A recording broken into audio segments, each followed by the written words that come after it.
હિન્દુસ્તાની 2 વિશે વાત કરીએ આપણે. ઇન્ડિયન 2 કહો, હિન્દુસ્તાની 2 કહો, જે કહો એ.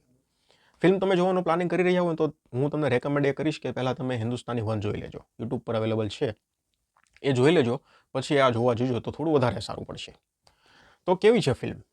2 કલાક અને 51 મિનિટ આસપાસની આ ફિલ્મ છે. 2 કલાક 50-51 મિનિટની ફિલ્મ છે. એટલે સ્ટોરીની તમને વાત કરું ને તો ટ્રેલર જોયું તમને ખબર હશે કે ભ્રષ્ટાચાર વિરોધીનું આખું છે. તમે એમ કહો કે ભાઈ દારૂ જૂનો છે, ખાલી ઉપરથી બોટલ નવી છે. એ ટાઈપનો આખો કોન્સેપ્ટ છે. અને ફિલ્મ જોશો તો તમને અમુક જગ્યાએ એવું ફીલ પણ થશે કે ભાઈ આ ફિલ્મ અત્યારની છે, આવું ફીલ થશે. એટલે સ્ટોરી કાંઈ એકદમ એક્સ્ટ્રા ઓર્ડિનરી નથી. આ ટાઈપની સ્ટોરી આપણે ઓલરેડી ઘણા જૂના ફિલ્મોમાં તમને કહું છું, આ નવાની વાત નથી કરતો, જૂના ફિલ્મોમાં જોઈ લીધી છે. એટલે એકદમ ફ્લેટ સ્ટોરી કહી શકાય, ભ્રષ્ટાચાર વિરોધી, ને એમાં પણ આપણા ઇન્ડિયન છે જે કમલ હસન છે, જે કઈ રીતે લડશે એ બધું જોવાનું છે. એટલે એમ કહી શકાય કે આપણા પપ્પા વખતની ફિલ્મ છે, એ વખતની આ સ્ટોરી છે. ખાલી અમુક જગ્યાએ તમને એવું ફીલ થશે કે ભાઈ ના અત્યારની સ્ટોરી છે, અત્યારને આ લાગુ પડે છે, એ રીતનું ક્યારેક તમને ફીલ થશે. બાકી મોસ્ટ ઓફ તમને એવું જ ફીલ થશે કે ભાઈ આમાં તો મેં જોયેલું છે. અને ક્લાઇમેક્સ પણ તમને ક્યાંક ને ક્યાંક એવું થશે કે ભાઈ આવું થશે. પણ આમાં મેઇન પ્રોબ્લેમ શું આવ્યો છે ખબર તમને? ક્લાઇમેક્સ તમને એવું બતાવ્યો છે કે તમે ઇન્ડિયન 3નો વેઇટ કરશો. અને બીજી વસ્તુ તમને કહી દઉં કે ઇન્ડિયન 3 છે એ પોસ્ટ પ્રોડક્શનમાં છે. એટલે આશા છે કે એ લગભગ ટૂંક જ સમયમાં રિલીઝ કરી દેવામાં આવશે. અત્યારે ફિલ્મ પોસ્ટ પ્રોડક્શનમાં છે, શૂટિંગ પૂરું થઈ ગયું છે. એટલે આ ફિલ્મનો ક્લાઇમેક્સ એ રીતનો છે કે તમે વેઇટ કરશો હિન્દુસ્તાની 3નો.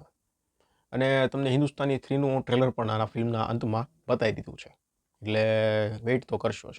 બાકી ઇન્ડિયન 2ની વાત કરીએ ને તો કાંઈ કમલ હસન છે એના સિવાય જે બીજાની એક્ટિંગની વાત કરીએ તો પણ ડિસન્ટ કહી શકાય એવી છે. કમલ હસનની એક્ટિંગ એટલે કમલ હસનની એક્ટિંગ છે ભાઈ.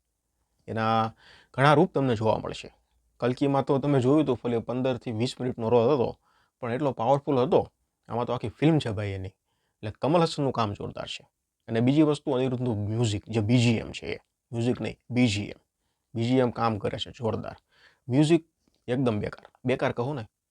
અને પ્રોડક્શન વેલ્યુ યાર, ક્યારેક તો એવું થાય છે કે આ સિરિયલ સોની ઉપર સિરિયલ જોઉં છું, સ્ટાર પ્લસ ઉપર સિરિયલ જોઉં છું, એ ટાઈપનું બોલો છે પ્રોડક્શન વેલ્યુ.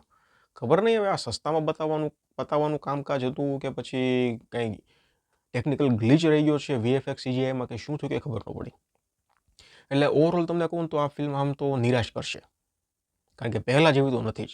પહેલી ફિલ્મ જે હિન્દુસ્તાની હતી ને મેં 3 દિવસ પહેલાં જોઈ, એટલે હું તમને કહું છું કે પહેલાં જેવી તો નહીં મજા આવે. પણ હવે પાછું એવું છે કે ઇન્ડિયન 3નું ટ્રેલર જોયું ને તો ટ્રેલરમાં એવું લાગે છે કે ભાઈ ત્રીજો ભાગ જામશે. એટલે વચ્ચેનો તો જોવો જ પડશે. એટલે જોવું હોય સિનેમાઘરમાં તો જોઈ લો. અને ફિલ્મની લંબાઈ છે એ ફીલ થશે. અમુક જગ્યાએ ડેફિનેટલી તમને એમ થશે કે ભાઈ ઓહો, હવે તો ભાઈ ઊંઘ આવે છે.